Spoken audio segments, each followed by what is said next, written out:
Hello friends, welcome back to Aaron's Anxiety. I am your host, Aaron, your personal guide through anxiety. Very important video today. Today I'm going to have the 5 anxiety recovery mistakes. So it's the things that you do that are pushing your recovery further and further away from your grasp. And this is important because the whole goal for anxiety is that we're freaking out. Everything's crazy and we're trying to get a grip on what's going on. And so we all tend to do the same things. We all tend to have the same ideas of what we need to do at the beginning. We have the same thoughts of what it could be at the beginning before we know it's anxiety. So I'm assuming at this point right now, at least, bare minimum, that you know you have anxiety. So, and there's going to be a big X up here. So that being said, before I get started with today's video, if you could, please like this video, comment, subscribe, hit the little bell icon so that you get all my videos. That'd be wonderful. You know, we're trying to grow this channel as much as we can to help as many people as we can. There's a lot of great content on here, and so I'm saying this because people will ask me questions of things I've already done videos on. So if you have a question, I've probably done a video on it already. I got a bunch of videos down there, and there's a lot of topics I've already covered. So, getting into these top 5s. Number 1, numero uno. Should we start with number 1 or should we go with number 5? All right, these are just 5. There's no specific order, so we're just gonna go with number 1. Number 1 is your diet, junk food. When you're in your anxiety state, whether you've had it for years or this is a brand new thing for you, diet is very important. You are what you eat. That is a great term that has held up through the decades.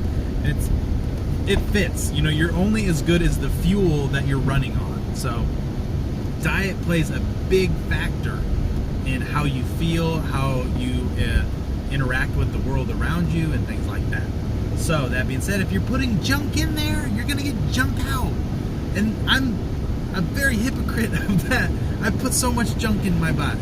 Like it's insane. Like if you saw my diet, you would probably say, Aaron, you should have died 3 years ago. I have high octane garbage. But I am also now back at a place where my anxiety doesn't really bother me as much as anymore. When I was going through the thicket and things was so heavy and weighing on me, I did clean up my diet. And actually right now my diet is pretty good because I'm back in keto, trying to lose weight, which is going great, by the way. I've been losing weight steadily. But that being said, if you're going through some thicket, start putting better things in your body. Limit the bad. Don't overeat. There's things that happen in your brain when you overeat. Your gut biome is very important for how, because there's I think it's called the vagus nerve that goes from your gut biome to your brain.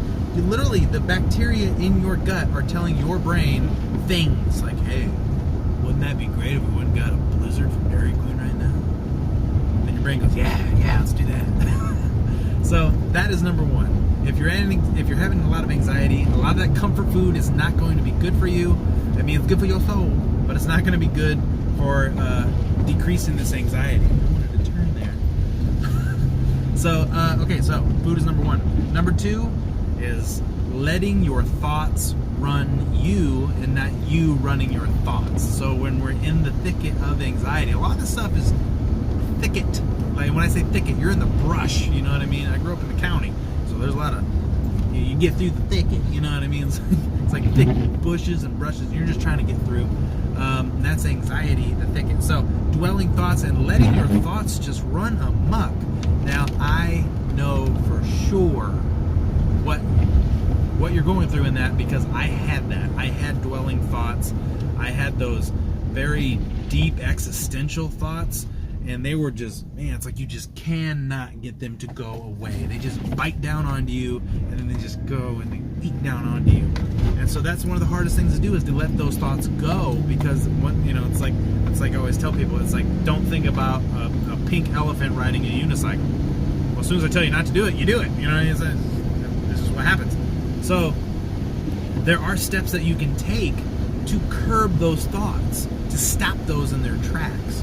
And it takes practice but you will get used to the practice and it gets easier and easier from there. So to give you a quick idea, say you are having dwelling thoughts, and you're trying to beat that cycle. Well, something that you can do is adjust your breathing to where you're taking more oxygen in than you are carbon dioxide. Because usually when you're full of anxiety, you're really slouched over. So if you actually pull your chest back and like kind of boast your chest up and breathe deeply and then exhale slowly, you're going to build up oxygen in your body and you're going to start to feel better. However, there's other things that you can do as well on top of that to make it that much easier. The more tools you have in your belt, the easier the job is going to be. So do that, and then on the same token, start noticing the world around you. You need to get out of your head and back into the world. So what you do with that is you do the 3 rule. So you look for 3 different things and you say them out loud. So like right now I could go leaf, sign, Taco Bell dog. Yeah, I have a Taco Bell dog. I should show you guys my dash sometime. I got stuff. I got fun things. But anyways, there's a little Taco Bell dog that sits in my dash. So that's 3 different things that I see. Then you go for 3 different things that you can feel. So I can feel this napkin, and then I'll feel like my steering wheel cover. Those are you trying to get different feelings, and then I can feel like the visor, how it's like cloth. See what I'm saying? Boom, 3 things right there. So, and then you can do smell, you can try to close your eyes and do 3 things that you can hear. And what that does is that grounds you back into the world. You know what I mean? It gets you back focused. That will help stow away those thoughts. And so that is a great tip.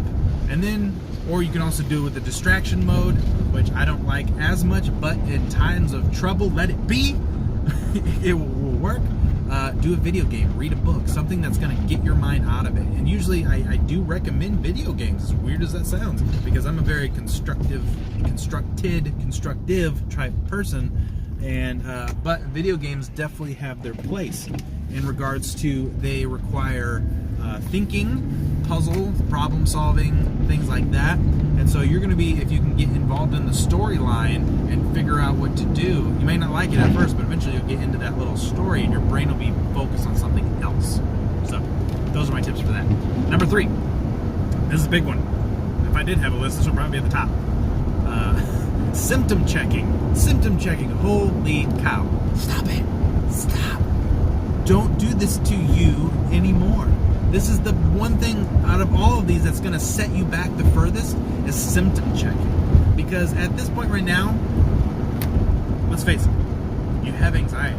You've watched several of my videos, you've watched several of other people with anxiety videos, and you're connecting with a lot of the things we say. It doesn't even have to 100%. If you're connecting with 90% of the things that we say, you have anxiety. So stop searching for other things. It's not important. If, I think, I got a brain tumor? Ooh, is there something here? What do I have? Whatever it could be, you don't have it. Okay? You don't got it. You have anxiety. And symptom checking, or here's the other big one that people do: symptom checking with people that you know. That's another one. Now, if I have people that have health anxiety, like I had health anxiety really bad, I would be looking for things to bring up to people to kind of feel them out to what they thought. Oh yeah, just see if they've had those thoughts before, like inadvertently saying, hey, have you had that feeling before? Hey, this is what I'm feeling. Have you ever had that before? You know what I mean? Just gauge their reaction on my reactions. Yeah, don't do that. One, because people don't like that. These people are not doctors. They cannot help you. All right? And a lot of times, I'm going to be honest with you, people will just say yeah, just so that you'll start talking about something else. Oh, yeah, I've had that before. I've done it myself. I've done it to people. Yeah, sure. You know what I mean? Because at some point, you got to let people go on that little trail that they want to go on. And it sucks, but you got to do it sometimes. So, symptom checking is number 3. Stop doing it. Get off of Google. Don't be on Facebook sites that are going to stir up. If you are on the depression pages or the anxiety pages or things like that, get off of them now. Go there, top, click the thing, go leave group, click, or or click on your phone. Leave those groups ASAP. These places are not good for you. They are not designed for you. These will hurt you. Okay? These people are going through a lot, and they are doing the things that right now that I'm telling you not to do. They're all going through the same thing, and they're doing these things, and all it is pushing you further behind. Leave these pages now. That was one of the best things that I ever did for myself, because I did like a lot of people do. I was symptom searching. I was trying to find like people that could see if they had any things for me, and all it did was it made me worse. All it did is I would get stuff on my news feed about it, and then it would remind me that of my anxiety, and remind me, hey, should I be checking how I'm feeling? Hey, oh, did I have that symptom? Hey, is this how I'm feeling? Oh, hey, this person's got this crazy story about somebody who died. Is that me? Leave it alone. Let it go. Go away. You're done. All right. We're chalking. I'm leaving that there. I'm assuming you're going to get off of all those pages because it's what's best for you. I love you, and I know what's best for you. All right, so number 4, it's another big one, being impatient. Being impatient. I mean, you guys know, if you've seen any of my other videos, patience is the key to everything. Patience is the virtue. Patience is life, okay? You have to be patient with the anxiety game. Being impatient is going to push you away, because what it's going to do, being impatient is going to create frustration in you. It's going to say, man, I've been like this for X amount of time, fill in the blank, and it's just not working. I don't think it's working. I don't think I'm ever going to get better. I think this is going to be me forever, and then you start going with these dwelling thoughts again. Be patient. When you're having these impatient thoughts, stop, take a breath, say, I'm being impatient. There's no timeline for how long this is going to take for you to get better. There's no saying, hey, you're going to be better next Thursday at 2:37, and that'll be the end of it. Or, you know, there's no magic thing. Some people, it can take a year. Some people, it can take 2. Some people, it takes 2 weeks. You see what I'm saying? So if you got the 2-week people or the 2-year people, well, yeah, that sucks for the 2 years, but you know what? They got through it. Everybody gets through it eventually. And if they don't, it's because they're holding themselves back from getting through it. Some people love a pity party. I'm not one of those people. And if you're watching this video, especially if you're 12 minutes into it, you're not one of those people either. So don't be those people. Okay? So be patient. Wait. If you're ever having a bad day, think to yourself, well, tomorrow is another day. You heard that all the time. And I live for the morning. So, okay, I'm having a bad day right now. I'm going to go about my day, even though it's not feeling good. I'm full of anxiety, and I'm going to do my thing anyway. Let me check my phone. Okay. I'm going to do my thing anyway, and tomorrow morning, I'll feel better tomorrow morning. If you wake up in the morning, you don't feel good, say, I'll feel better tomorrow morning. I'll feel better tomorrow morning. Eventually, you will start to feel better the next morning. It's only a matter of time. Why? Because this is patience practicing. All right, so we're going to leave that one there.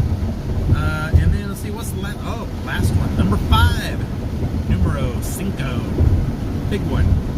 Relying on your SSRI to do everything for you. That is really going to throw a bone in your recovery. I mean, drop a gear in it. Because here's the thing with SSRIs. And though I have a lot of videos on them, I am not against SSRIs. I got mine right here. I like SSRIs. I want to live in a world that there is a lot of SSRIs for everyone. Just give them out like candy on Halloween. The problem with relying on them, though, is that you don't do any of the work that it takes to fix the anxiety. So, I was watching, I listen to the Joe Rogan podcast a lot. Great podcast. He's got so many interesting people on there. And he gets people on from time to time that talk about things like this. And so he had a guy on not too long ago. I don't remember his name. Dr. This guy is a neuroscientist. Really interesting dude. And he was talking about SSRIs. And here's the crazy thing. He says that when you come off of an SSRI and you don't do anything else but take an SSRI, your anxiety comes back slowly but surely. I've had this happen to me before. I've been taking an SSRI, it's made me feel better, I got off of it, and then within 6 months or so, I'm back to feeling like poo again. So, that being said, don't completely rely on that SSRI, okay? There are other ways to heal yourself. I have many videos on how to do it. I have 7 steps for overcoming anxiety. I have anxiety be gone. I can't even think about it. I have so many videos down there. Scroll through. I have so many ways, and a lot of my videos are about fixing the anxiety. I don't want to, I'll give you reviews about Lexapro, my thoughts about it, about Zoloft, about Celexa, all that stuff. That's fine, and that's great. It has its place. But however, we're not fixing the problem. SSRIs are a Band-Aid. That's all they are. All they are is a way to make anxiety more palatable so that you can fix it yourself. Well, people hop in it like it's a car going to a destination. Well, it's just going to get me there. No, it's not. It's going to help, but you're going to have to do some of the work. You're going to have to at least drive the car. See what I'm saying? So, there are some things. I have a lot of videos down of how to fix your anxiety naturally. There's a lot of natural ways to do it. Do it with an SSRI, though. That's the thing. I'm not telling you not to take them. Do it with it. So take the SSRI, pop, feel better, but work on yourself. Be bettering yourself. Figure out all the things. Write them down on a list. Having a notebook sitting around. That's a great thing to have. You can write down your thoughts, feelings. Making vlogs on YouTube like this. Start your own channel. I will be your subscriber. I promise. I will love to watch, and I will comment on your videos. It'll be awesome. So these are a great way to see how you've been doing. I can go back in my videos and figure out how I've been doing now. From then to now. It's great. It's crazy. I did a review on my first video for a year. It was crazy. I was all sad. Thought I was getting better. And then my one, I think it was my year video, I was like, wow, that guy looked really sad. Holy cow, that's kind of scary, really. So, but I've been working on myself for the last year and a half. I've been trying and good, and it's worked. So am I still taking the SSRI? Absolutely I am. But I'm trying to make it to where if I don't take that thing, I might feel a little symptomatic from, withdrawal of my SSRI, but I'm not going to crumble. I'm not, I think I could get away from it if I wanted to. I'm just not ready for that step yet. And I will get there, and you guys will be along for the ride with me. So, we're done talking. It's been 17 minutes and 26 seconds. Trying to get these down as fast as I could. There's a lot of information to unpack here. So, stop, rewind, do everything you got to do. These are important tips if you want to get back to how you were before anxiety. If you want that old person back, follow these. Write them down. Memorize them in your head. Do not forget them because they are very important. We want to get this anxiety over with as fast as possible. And this is how you do it. Okay? Alright friends, check out my other videos. Please, like I said, like, comment, subscribe, hit the bell icon, share the video. If you find that somebody else that you talk to has anxiety, these are going to help them as well. Let's help as many people as we can. Why not? It takes a click away. Okay? So, alright friends, until next time, if you have a question or a concern, or if you want to tell me one of your successes, I would love to hear it. Put them in the comments below. And then until next time, I'm Aaron. You're awesome. And I'll see you in the next video.